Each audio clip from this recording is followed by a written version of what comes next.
The Pokemon franchise is surprisingly well versed when it comes to romance. Well, at least the fanbase is. Many fans in the Pokemon community can't get enough of pairing or shipping their favorite characters. In spite of that, the small presence of canon romance found in the games and anime is of course overshadowed by the large amount of implied or genuine romance in the manga. Throughout its publication, Pokemon Adventures has had multiple instances of characters having clear feelings for each other. There's unrequited love Misty, Yellow's huge crush on Red, Black and White's clearly romantic relationship, the I can't believe it's not canon Bill and Daisy, and in my opinion, Blue and Diantha definitely had something going on.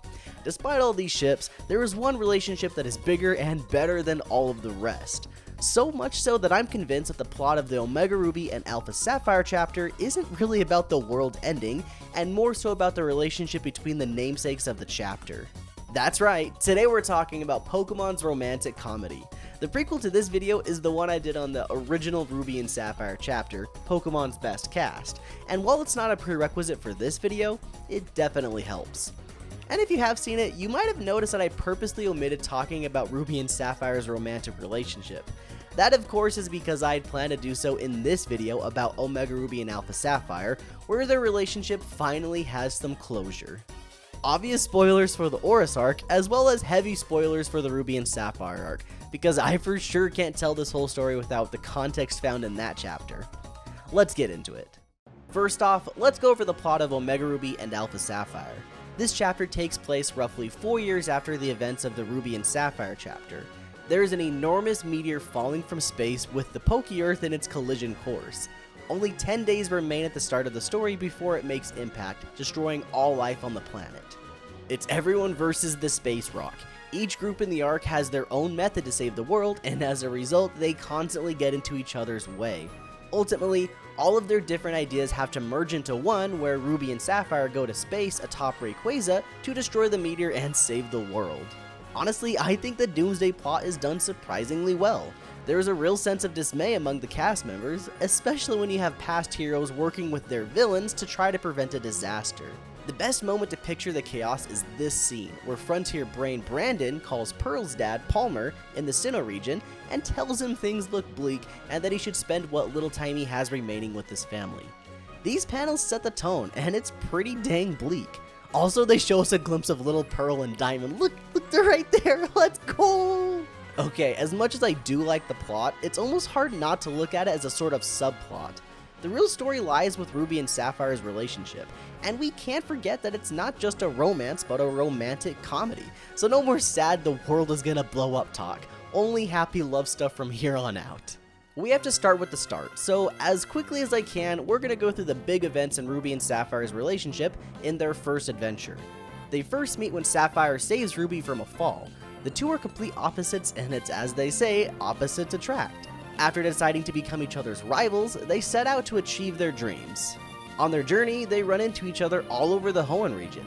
After running into each other in Dewford Town, Ruby goes to look for rare Pokemon in a cave, while Sapphire challenges the gym leader. Just when she wins the battle, a rumbling can be heard from the direction of the caves, and Sapphire springs into action to go save Ruby. This is when she gives us that classic line, "It's not like I have feelings for him." And we all know what comes when using that specific phrase. Her fate was sealed. Some time passes, and they eventually find their way to Fortree City, where they get into a huge argument. A horde of Grumpig attack them, and Ruby quickly reacts and makes short work of them, revealing his propensity toward battling. Sapphire, noting this, confronts him, asking why he won't help them save the region.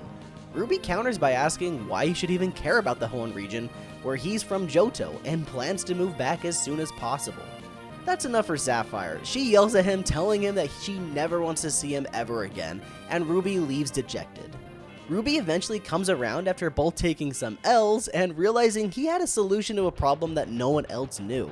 He and Sapphire then dive down to the bottom of the sea to counter Team Aqua and Magma. Sapphire's still angry with Ruby, but she can look past her anger for the greater good. Eventually, she forgives him, and they go to Mirage Island, which is basically a hyperbolic time chamber, to train for the final battle. Just before the fight, Sapphire realizes her feelings and confesses to Ruby that she likes him. Ruby returns her feelings, by locking her in a car. It makes Ruby look real bad, especially when he teams up with Courtney of Team Magma to fight the final boss instead of Sapphire. His reasoning was that he didn't want to put the person he cared about so much in danger. Bit of a dick move, but I mean, Courtney does die, so like, he was kinda justified. In the end, Ruby and Sapphire fight together and the day is saved. The arc ends with Ruby playing like he forgot about the confession when we all know that he really didn't. There are a couple moments in the Emerald arc between the two which were super funny and cute, but what we're really here for is what happens in Omega Ruby and Alpha Sapphire.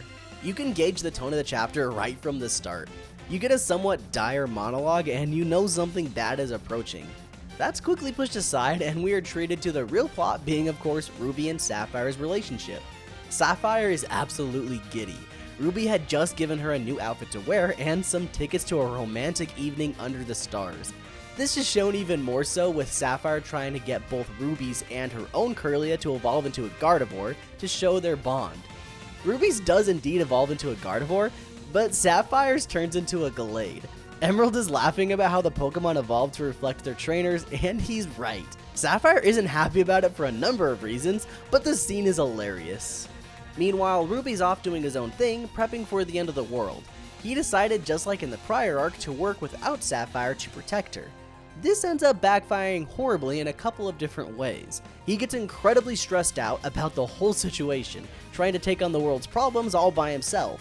And when the truth is finally revealed to Sapphire, she is devastated and is shaken so much that she loses her voice. It's a nice callback to their fight in Fortree City. Both of these scenarios are a result of Ruby lying to Sapphire, but this time, Sapphire felt hurt so much more, and for a good reason. She assumed that the relationship was great, but then she finds out that Ruby was still keeping secrets from her. She does understand that he only wanted to protect her, but since their childhood and the Salamence attack, all she ever wanted was to be strong enough that she didn't need protection. So in a way, Ruby more or less undermined her whole character arc. I won't lie, Ruby definitely comes off as a jerk, and well, he sorta is. You can't defend him even if he meant well. He never put his actions into words until the very end, and we'll get there, but let's first talk about Sapphire's response. She feels betrayed and is incredibly hurt, but she knows that it's not all about her, their relationship, and especially not the dire situation they are in. She understands Ruby's motives even without words. She's still mad though, and she has every right to be. She puts aside her anger and teams up with Ruby again to save the world.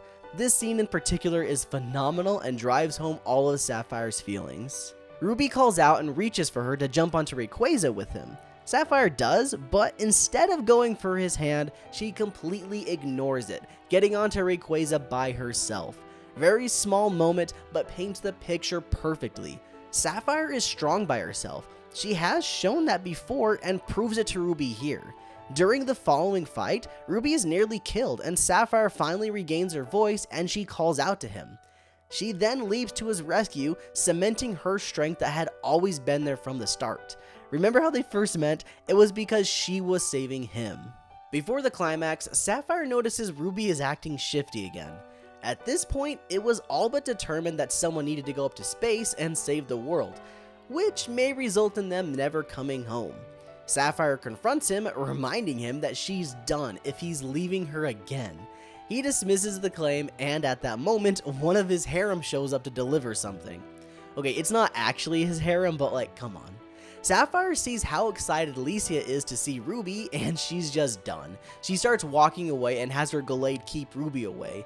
Ruby breaks free, and then at long last comes clean with his feelings and why he was doing everything he did. It's a really nice moment and the payoff is great too. It doesn't really make up for Ruby's actions, but it's a step in the right direction. One of the key things he says is that he wants to protect the Hoenn region that Sapphire loves so much. A callback to their first fallout in Fortree City that comes full circle in showing how much Ruby has matured and actually cares for Sapphire. The rest of the arc is made up of cute and wholesome moments between the two.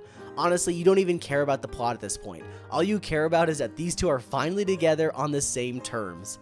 Sapphire also has this banger of a line that I laugh my ass off to.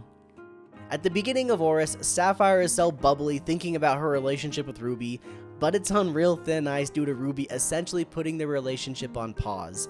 It had been 4 years since her confession, and Ruby basically brushed it off in the most convenient way possible. He's sort of stringing her along, and because of that, she goes from being excited to angry at him at the drop of a hat. And Ruby, being, well, Ruby, just wanted to express his feelings in the most Ruby way possible. It seems he wanted everything to be perfect, and then a meteor decided it wanted to blow up the whole world. I really don't mean to justify Ruby's actions, but his heart was in the right place. He may have way too much charisma for his own good, and I wish Sapphire the best with that. Despite all of their hardships and the many bumps along the path, in the end, they reached their goals both happy and together.